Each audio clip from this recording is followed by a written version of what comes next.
वली रहमानी साहब, इस वक्त हम लोग आपके उम्मीद ग्लोबल स्कूल के बाहर खड़े हैं, तमाम मीडिया के लोग मौजूद है। आपने एक साल पहले आपने एक वीडियो शेयर किया था जिसमें आपने पूरे हिंदुस्तान के लोगों से अपील की थी कि इस उम्मीद ग्लोबल स्कूल के लिए सहायता का हाथ बढ़ाए। आपने 100-100 रुपए के लिए सबसे लोगों से अपील की थी। लोगों ने भी भरपूर आपको आशीर्वाद दिया था, अपनी मोहब्बतों से नवाजा था, और जिसका रिजल्ट ये है कि एक साल के अंदर आपने एक बहुत बड़ी, एक नहीं बल्कि दो आलीशान इमारतें बना ली है।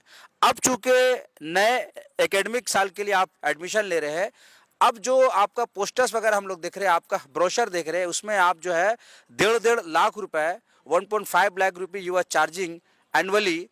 तो सवाल ये है कि जो गरीब का बच्चा है, जो गरीब का बच्चा है जिसके लिए आपने लोगों से 100-100 रुपये मांगा था, वो 1.5 लाख रुपया कहाँ से अफोर्ड कर पाएगा? क्या कहेंगे इस पर?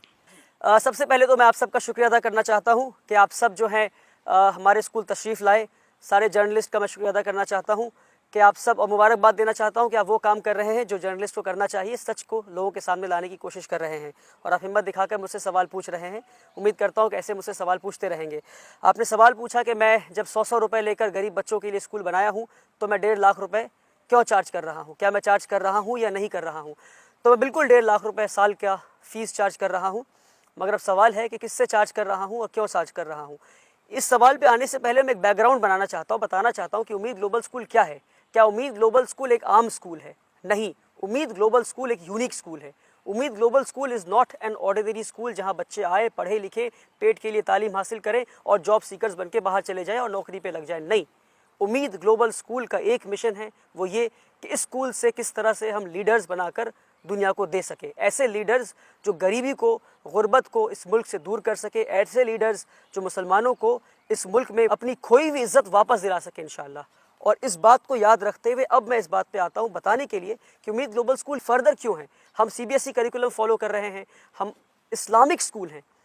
ऐसा स्कूल जो कुरान भी पढ़ाता है, जो दीनियात भी पढ़ाता है, जो हदीस भी पढ़ाता है, जो साइंस भी पढ़ाता है, जो हिस्ट्री और ज्योग्राफी और फिज़िक्स और केमिस्ट्री साथ में पढ़ाता है, एक ऐसा स्कूल है हम। और आपको जानकर हैरानी होगी कि हमारे यहाँ हम स्टेम एडुकेशन दे रहे हैं, यानी साइंस, टेक्नोलॉजी, इंजीनियरिंग और मैथमेटिक्स का। और हमारे स्टेम एडुकेशन की वजह से वर्ल्ड ट्रेड सेंटर पुणे, जो कि वर्ल्ड ट्रेड सेंटर न्यूयॉर्क की एक फ्रेंचाइजी इंडिया में है, उन्होंने हमें सर्टिफिकेशन दिया है कि हमारे curriculum is at par with international curriculum. यानी वर्ल्ड ट्रेड सेंटर पुणे, जो न्यूयॉर्क का एक फ्रेंचाइजी इंडिया में है, उन्होंने हमें सर्टिफिकेशन दिया है कि उम्मीद ग्लोबल स्कूल, और वो सर्टिफिकेट आप चाहे तो प्रेस रिलीज़ के बाद आपको दे सकता हूँ और आप लोग इसको पब्लिश कर सकते हैं कि उन्होंने सर्टिफाई किया है कि हमारा स्कूल का करिकुलम इंटरनेशनल करिकुलम के एट पार है। अल्हम्दुलिल्लाह रब्बिल आलमीन। इसके साथ साथ एक यूनिक काम जो स्कूल में कर रहे हैं, जो पूरे इंडिया में शायद ही किसी स्कूल में, वो ये कि हमारे पास एक तरबियती निज़ाम है और हर बच्चा मेरे ज़ेरे निगरानी इस बच्चे की तरबियत हो रही है। एक अमेजिंग तरबियती निज़ाम हमारे यहाँ है। ऐसा तरबियती निज़ाम जहाँ बच्चे तहज्जुद के लिए उठते हैं। आप यकीन नहीं करेंगे, कई बच्चे हमारे तहज्जुद के लिए उठते हैं। एक बच्चा 6 महीने हो गए हमें यहाँ पे स्कूल शुरू किए, शायद ही कोई बच्चा होगा हमारे स्कूल में जिसने हमारे यहाँ दाखिला लिया हो, जो क्लास 1 से लेकर के क्लास 7 तक पढ़ता हो, जिसने अपनी फ़जर की नमाज़ मिस की हो। मैं फ़जर की नमाज़ की बात कर रहा हूँ। अल्हम्दुलिल्लाह रब्बिल आलमीन, and let me boast about it कि हमारे बच्चों ने फ़जर की नमाज़ नहीं मिस की है। एक ऐसा निज़ाम है, तरबियती निज़ाम, कि जहाँ बच्चे तहज्जुद के लिए उठते हैं, फ़जर के लिए उठते हैं, 5 वक्त की नमाज़ पढ़ते हैं, झूठ नहीं बोलते हैं, एक शानदार, एक बेहतर मुसलमान, अच्छे मुसलमान बनते हुए इंटरनेशनल करिकुलम हासिल कर रहे हैं। फुटबॉल ग्राउंड है, बास्केटबॉल ग्राउंड है, हम TT इंट्रोड्यूस करने वाले हैं। किक बॉक्सिंग में हमारे बच्चे नेशनल चैंपियन बन चुके हैं। स्टेट चैंपियनशिप की लास्ट 3 ईयर्स की ट्रॉफी हमारे पास है। तो ये सारे बैकग्राउंड बताया ये समझाने के लिए कि क्या बैकग्राउंड में काम चल रहा है इन बच्चों को लीडर्स बनाने के लिए। हमने एक IT लैब सेटअप किया है जिसका ना फुल फॉर्म है इनोवेशन एंड टेक्नोलॉजी लैब। आपका सवाल ये था 1.5 लाख क्यों चार्ज कर रहा हूँ, मैं इस पर आता हूँ, मगर आप समझे कि हमने एक IT लैब सेटअप किया जिस लैब में हम बच्चों को रोबोटिक्स सिखा रहे हैं, ड्रोन टेक्नोलॉजी, AI, कोडिंग, हम बच्चों को उसमें 3D डिज़ाइनिंग एंड प्रिंटिंग सिखा रहे हैं। सारी चीज़ें हम बच्चों को सिखा रहे हैं उस लैब में। ये सारी चीज़ों जानने के बाद अब मैं आपको बताता हूँ कि हाँ, मैं 1.5 लाख रुपये चार्ज कर रहा हूँ, मगर क्यों चार्ज कर रहा हूँ और किससे चार्ज कर रहा हूँ। एक फ़र्क आपको समझना पड़ेगा। हमारे यहाँ ये सारी चीज़ें जानने के बाद आपको क्या लगता है कि एक बच्चे पे क्या खर्च होगा सालाना, जिसको हम लीडर बनाने की कोशिश कर रहे हैं। वो बच्चा नहीं जो पेट के लिए पढ़ रहा है, पढ़ के जाके फिर सोसाइटी की लाइबिलिटी बन जाए, फिर नौकरी के लिए जाए। नहीं, हर बच्चा जो यहाँ से पढ़ के निकलेगा ऐसा 10 और स्कूल खोलेगा और जॉब सीकर्स नहीं बल्कि जॉब प्रोवाइडर्स बनेगा, कम्युनिटी का लीडर बनेगा। ऐसी प्रोग्राम में एक बच्चे पे क्या लगता है आपको क्या खर्च होगा, बताइए मुझे। मिनिमम क्या खर्च होगा साल का बताइए? 3 लाख रुपए। आप 3 लाख कह रहे हैं, आप कोई और बताइए?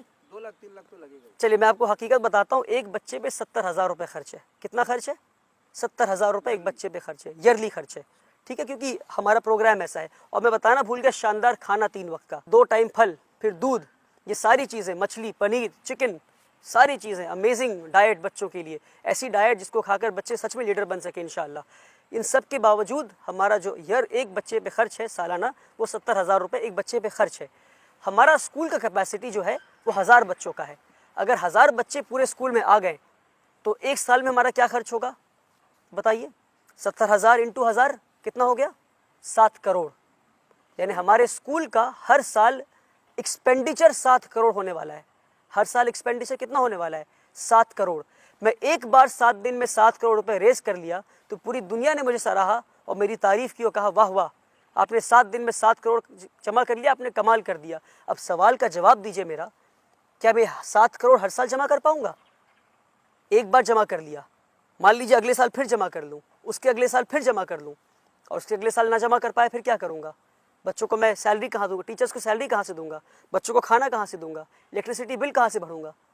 क्योंकि एक बच्चे पे 70,000 रुपये खर्च है, और अगर 1000 बच्चे पढ़ते हैं 7 करोड़ स्कूल का खर्च होने वाला है, तो ये 7 करोड़ रुपए हर साल मैं कहाँ से लाऊंगा? और बाय चांस अगर ये 7 करोड़ किसी एक साल में जमा नहीं कर पाया मैं, तो क्या मैं स्कूल बंद कर दूँ, ये बिल्डिंग खाली हो जाए? तो हम एक सस्टेनेबल मॉडल के टुवर्ड्स जाने की कोशिश कर रहे हैं। इसलिए हमने ये नया स्कीम निकाला, हमने एक स्ट्रैटेजी बनाया कि हम 25% बच्चों से फीस लेंगे और 75% बच्चे हमारे स्कूल में फ्री ऑफ कॉस्ट पढ़ेंगे, जिस तरह से पिछले 6 साल से पढ़ रहे हैं। एक और बात वाजे कर दूं, लोगों को लगता है कि पहला साल मेरा स्कूल का है। 1000 स्क्वायर फीट के अपार्टमेंट में स्कूल शुरू किया था जब मेरी उम्र 19 साल की थी, 2018 1 अप्रैल। आप में से कई लोगों को ये बात पता है। तो अगर मैं किसी साल 7 करोड़ रुपए जमा नहीं कर पाया तो क्या स्कूल बंद कर दूं? नहीं बंद कर सकता। तो 25% बच्चों से फीस ले रहा हूं मैं, यानी कितने बच्चों से बताइए? 1000 बच्चों में 25% यानी 250 बच्चों से। 250 बच्चों से 70,000 रुपये फीस लेता हूं, कितना हो गया बताइए? अगर 250 बच्चे 1.5 लाख रुपए फीस दे रहे हैं तो कितना हो गया? 3 करोड़ 75 लाख। खर्च कितना है हमारा? 7 करोड़। फीस के बाद कितना आया? 3 करोड़ 75 लाख। बाकी बचे हुए पैसे कहाँ से लाऊंगा? उसके लिए फिर मुझे हाथ फैलाना पड़ेगा, फिर भीख मांगना पड़ेगा। तो हमारी कोशिश है कि एक साल आहिस्ता आहिस्ता हम सस्टेनेबिलिटी के टुवर्ड्स हम जाएं इंशाल्लाह। तो ये रीज़न है कि हम 25% बच्चों से फीस ले रहे हैं। वो बच्चे तो दे सकते हैं, यानी एक बच्चा जो 1.5 लाख रुपए फीस दे रहा है, यानी वो एक बच्चा अपना खर्च दे रहा है और उसके साथ साथ एक और बच्चे का खर्च दे रहा है। तो कितना अमेजिंग और ब्यूटीफुल मॉडल है कि सोसाइटी के अच्छे घर के बच्चे भी हमारे आके पढ़ सकते हैं। और अब यकीन माने कितना सुनहरा हमारे यहाँ नज़ारा होता है जब एक करोड़पति बैठा होता है कुर्सी पे पेरेंट्स टीचर्स मीट में, उसके बगल में एक रिक्शा वाला बैठा होता है। जब एक करोड़पति बैठा होता है हमारे बगल में और उसी के बगल में उसके घर वाली काम वाली बाई बैठी हो या उसी का ड्राइवर बैठा हो। ये हम कहना चाह रहे हैं कि हमारा जो मिशन है कि education of the rich for the poor, कि एडुकेशन जो अमीरों की तालीम है गरीबों को फराहम करें। हम किस तरह से अमीरों की तालीम हम गरीबों को फराहम करें, ये हमारी कोशिश है कि किस तरह से एक ही मालिक और एक ही ड्राइवर का बच्चा एक ही स्कूल में आके पढ़ सके।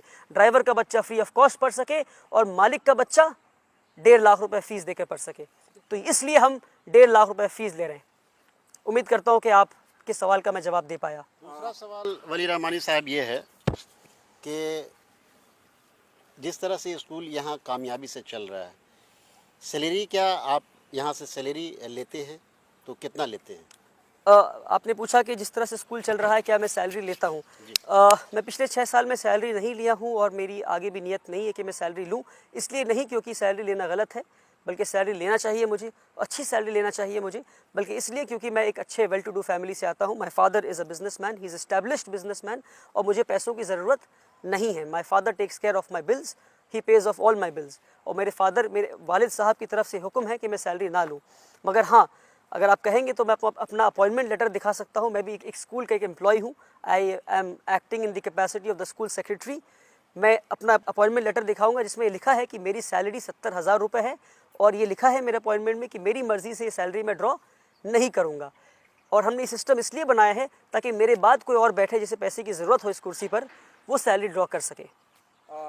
वली साहब, मेरा सवाल ये है कि आपको इस स्कूल में जाहिर सी बात है कई ऐसे लोग हैं जिन्होंने आपका सपोर्ट किया, आपके डोनर है, आपके वेल विशर है, लेकिन एक बात ये भी सुनने में आ रही है कि जो डोनर्स है वो लोग भी किसी बच्चे को, किसी स्टूडेंट को रिकमेंड करते हैं आपके पास कि उसको स्कूल में दाखिला ले लिया जाए, उनको एडमिशन लिया जाए, उनकी भी रिकमेंडेशन को आप नहीं मान रहे। रिजेक्ट कर देता हूँ। What is the reason?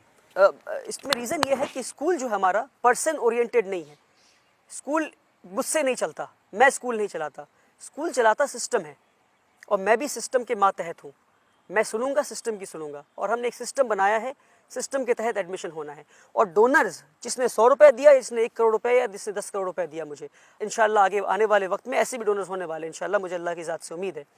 उन्हें समझना ये है कि डोनर्स पैसे देकर एहसान किसी पे नहीं कर रहे हैं, बल्कि मैं डोनर्स को इस तरह बताना चाहता हूँ कि डोनर्स इस तरह देखें कि मैं और ये स्कूल उन्हें एक अपॉर्चुनिटी दे रहा है कि वो अपने पैसे को सही जगह पे खर्च कर सकें, और हमारे यहाँ पर बल्कि इसको बिज़नेस की तरह देखें कि अल्लाह की रज़ा के लिए आप पैसा दे रहे हैं, आप कहीं और देंगे और यहाँ देंगे, इसमें फ़र्क क्या है? फ़र्क ये है कि यहाँ रिटर्न ऑन इन्वेस्टमेंट हाई है, यहाँ ROI जो है, रिटर्न ऑन इन्वेस्टमेंट बहुत हाई है। आप कहीं और किसी और इदारे में पैसे देंगे, वहाँ जॉब सीकर्स बनेंगे। यहाँ पैसा लगाएंगे, एक बच्चा ऐसा निकलेगा कि ऐसा एक और स्कूल बना सके। तो यहाँ जो रिटर्न ऑन इन्वेस्टमेंट है बहुत हाई है। तो इसको इस तरह देखें कि जो डोनर्स हमें डोनेशन दे रहे हैं उसमें डोनर्स का फ़ायदा है। और मैं कहता हूँ कि अक्सर जो लोग चैरिटी करते हैं वो चैरिटी इसलिए करते हैं ताकि गरीबों की मदद कर सके। मैं कहता हूँ अपनी मदद कीजिए, एक ऐसा मॉडल खड़ा कीजिए जिसमें आपसे बेहतर प्रोडक्ट बन के निकल सके, आपसे बेहतर जो है वो प्रोडक्ट बन के निकल सके।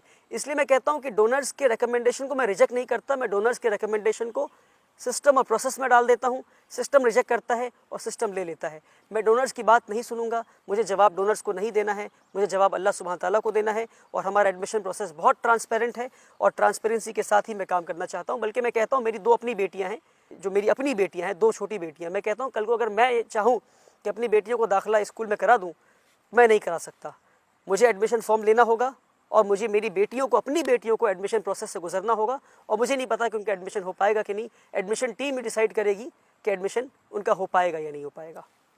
सर, एक सवाल है कि कैसे आप जज करेंगे कि जो 75% जो बच्चे हैं वो आप उनसे पैसे नहीं लेंगे, और जो 25% जो बच्चे आप उनसे जो पैसे लेंगे, तो आप उसको जस्टिफाई कैसे करेंगे कि वो साहिब हैसियत है और ये साहिब हैसियत नहीं है? जो 25% बच्चे पैसा देंगे वो साहिब हैसियत ही लोग आएंगे, तो उस पर हमें सवाल करने की ज़रूरत नहीं कि भाई आप साहिब हैसियत है कि नहीं। जो पैसा दे पा रहा है वो खुद ब खुद एक प्रूफ है कि साहिब हैसियत है। सवाल रहा कि 75% बच्चे यानी 750 बच्चे जो स्कूल में पढ़ेंगे वो गरीब बच्चे, हम कैसे पता करेंगे? तो हमारा एडमिशन प्रोसेस का 3 लेयर्स है। पहला ये है कि आप एडमिशन फॉर्म लेकर जाएं, फॉर्म लेने के बाद आपका इम्तिहान होगा, टेस्ट होगा। अगर आप टेस्ट पास करते हैं तो उसके बाद आपका इंटरव्यू होगा। इंटरव्यू बच्चों का और पेरेंट्स का होगा। इंटरव्यू राउंड अगर आप क्वालिफाई करते हैं तो हमारा होम सर्वे होगा, चाहे हिंदुस्तान के किसी भी कोने में हो। हमारी टीम जाकर आपके घर को देखेगी, घर के सर्वे करेगी और ये देखेगी कि अगर आप कह रहे हैं कि आप गरीब हैं तो सच में गरीब है या नहीं है। आपके घर में क्या क्या चीज़ें हैं, फ्रिज है, आपके घर में ओवन है, आपके घर में टीवी है, घर कितना बड़ा है, कितने कमरों का घर है, आपके पड़ोसी कैसे हैं, किस लोकेलिटी में घर है। बल्कि हमारा पूरा एक फॉर्मेट बना है होम सर्वे का इंशाल्लाह। तो हम उस होम सर्वे पिछले 2 सालों से करते हुए आ रहे हैं, उसको हमने और मजबूत बना दिया सर्वे के सिस्टम को इंशाल्लाह। हम इस सर्वे के ज़रिए हम फाइनल जो है, मान लीजिए 100 बच्चे सिलेक्ट हो गए, अब उन 100 बच्चे के घर हमारी टीम जाकर ये देखेगी कि अगर वो 100 बच्चे सच में गरीब हैं या नहीं, और नहीं है तो कई बच्चे इन द पास्ट रिजेक्ट भी हुए हैं, और फिर हमने उनसे कहा है या तो आप फीस कैटेगरी में आइए या तो आप एडमिशन मत लीजिए। सर, दाखिले का क्लास क्या है सर? किस क्लास से दाखिला लेते हैं आप? हम लोग क्लास 1 से दाखिला लेते हैं। अभी क्लास 1 से लेकर के 8 तक हमारा स्कूल चल रहा है। कोलकाता में एक ऐसे शख्स हैं जिन्होंने सवाल किया कि जिस ज़मीन पे ये स्कूल बना है, उम्मीद ग्लोबल स्कूल, ये 90 इयर्स के लीज़ पे है, कि 90 इयर्स के बाद ये स्कूल का लीज़ ख़त्म हो जाएगा, तो इसका क्या जवाब है आप?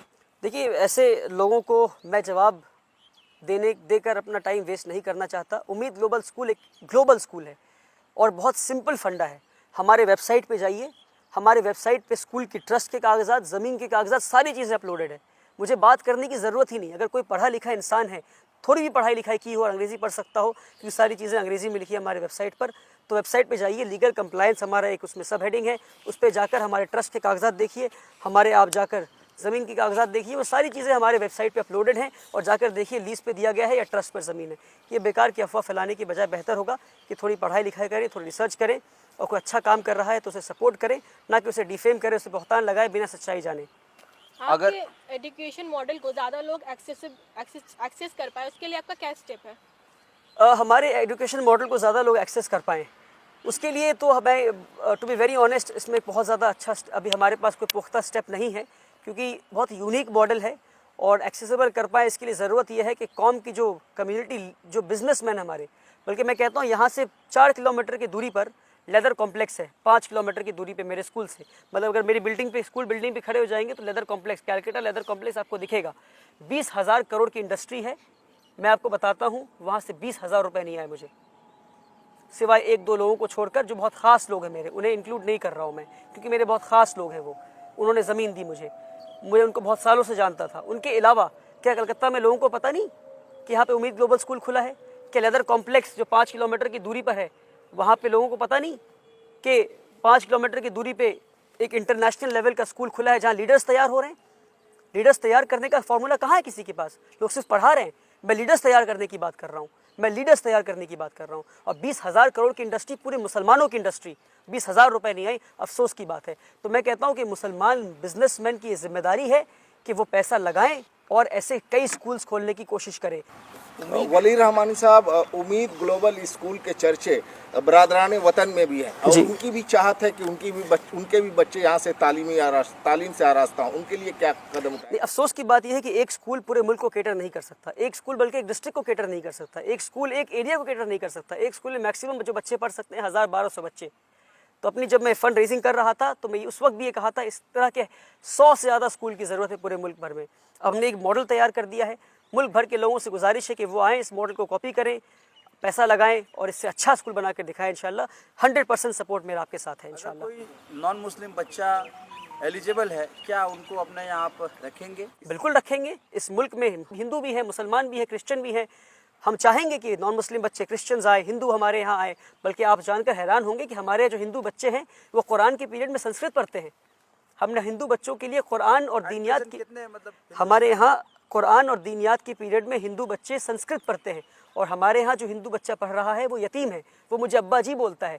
उसकी वालिदा यानी उसकी माँ जब इंतकाल कर रही थी, इंतकाल करने से 1 हफ्ते पहले मुझसे मुलाकात की और मुझसे कही कि मैं अपने बच्चों को आपके हवाले करती हूँ वली सर। और उसकी माँ जब इंतकाल हो गई तो उसके फादर और उसके घर वाले स्कूल में देना नहीं चाह रहे थे।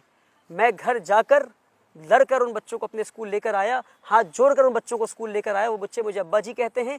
और जब मुसलमान बच्चे कुरान पढ़ते हैं, जब उन बच्चों का नाम एक्सपोज करना सही नहीं है क्योंकि उनकी प्राइवेसी मैं चाहता हूँ प्राइवेट रहे। आप चाहे तो उन बच्चों से मुलाकात करवा दूंगा मैं आपको।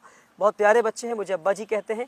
जब बच्चे कुरान पढ़ते हैं तो वो बच्चे उस वक्त संस्कृत पढ़ रहे होते हैं। ये हमारा मॉडल है और हम नहीं चाहते कि यहाँ से मुसलमान बच्चे पढ़ें और जब दुनिया की दहलीज पे कदम रखें, यहाँ मुसलमान एनवायरनमेंट स्कूल के अंदर है और जाके देखें हिंदुस्तान कुछ और दिखता है। हम चाहते हैं कि हमारा स्कूल वैसा ही दिखे जैसा हिंदुस्तान दिखता है। आपका स्कूल बिल्कुल सेक्युलर हमारा स्कूल, जितना सेक्युलर कॉन्स्टिट्यूशन में दिखा है उतना ही सेक्युलर हमारा स्कूल है। और नमाज़ पढ़ना सेक्युलरिज्म है, कुरान पढ़ना सेक्युलरिज्म है। हम कुरान इसलिए पढ़ाते हैं, हम नमाज इसलिए पढ़ाते हैं, हम संस्कृत इसलिए पढ़ाते हैं क्योंकि हमारे कॉन्स्टिट्यूशन इजाज़त देता है और कॉन्स्टिट्यूशन इजाज़त देगा।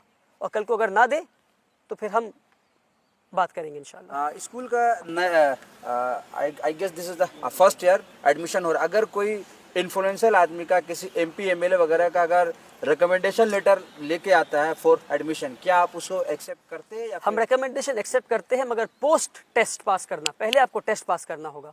अगर आपने टेस्ट पास कर लिया, अगर आपके बच्चे ने टेस्ट पास कर लिया और हमारे पास 10 बच्चे हैं, 10 के 10 में 9 नंबर हैं और उसमें से एक बच्चा रिकमेंडेशन लेकर आया है तो फिर हम रिकमेंडेशन वहाँ पर एक्सेप्ट करेंगे। पर पहले आपको टेस्ट पास करना होगा, टेस्ट पास करके आपको आगे बढ़ना होगा। मैं देख रहा हूँ कि ये बिल्डिंग आपके पीछे जो है पूरी तरह से बनकर तैयार है, लेकिन हॉस्टल अभी काम अधूरा है। क्या कहेंगे यहाँ की आवाम से, बंगाल की आवाम से और तमाम हिंदुस्तान की आवाम से? तमाम हिंदुस्तान की आवाम से मैं ये कहूँगा कि आपने बहुत साथ दिया है मेरा, और कलकत्ते के आवाम से, स्पेशली बिजनेसमैन से कहूँगा कि आप अपनी जिम्मेदारी ना भूलें, स्कूल विज़िट करें और मुझे सपोर्ट करें।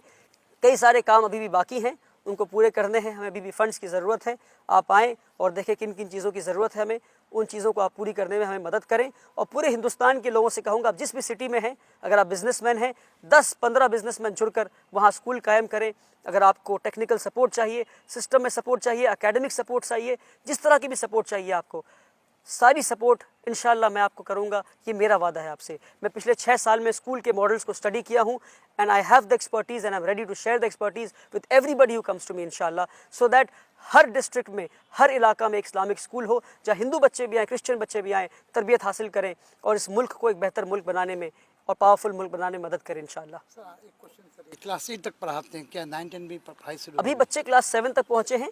जो कमिंग एकेडमिक ईयर है, यही 7 के बच्चे 8 पहुँचेंगे। हमारी पूरी कोशिश है कि हम क्लास 12 तक स्कूल को ले जाएं। हम इस तरह कई सारे स्कूल्स बनाएं। किस बोर्ड से आपका?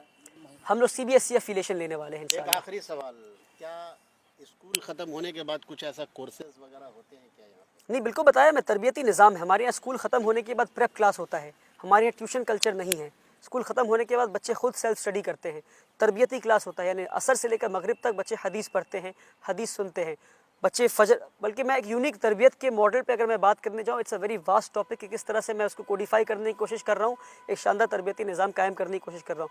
स्कूल के बाद बच्चे तरबियत क्लास होता है उनका, स्कूल के बाद बच्चे प्रेप टाइम होता है, यानी जब वो सेल्फ स्टडी करते हैं, नमाज़ पढ़ते हैं, गेम्स खेलते हैं, खाना खाते हैं और फिर उसके बाद बच्चे सो जाते हैं। हमारे बच्चे सुबह रात को 9 बजे सो जाते हैं, लाइट्स ऑफ हो जाता है और फिर फजर की नमाज़ के लिए उठ जाते हैं। और जुमे के दिन स्पेशली कई बच्चे तहज्जुद की नमाज़ के लिए उठते हैं। और हमारी कोशिश है कि हम स्कूल को इस पैटर्न पे ले आएँ कि तहज्जुद कंपलसरी कर दें स्कूल में। हमारे बच्चे इशा के बाद तुरंत सो जाएं फ़ौरन और तहज्जुद में हमारे बच्चे उठें। और बल्कि मेरे शेख कहते हैं अक्सर कि उनकी बस चले तो वो तहज्जुद को पूरी उम्मत पे कंपलसरी कर दें, क्योंकि जिस मुसीबत से पूरी उम्मत गुजर रही है इस वक्त, हम सबको तहज्जुद में उठना चाहिए और तहज्जुद पाबंदी से भी पढ़नी चाहिए इंशाअल्लाह। बहुत बहुत शुक्रिया।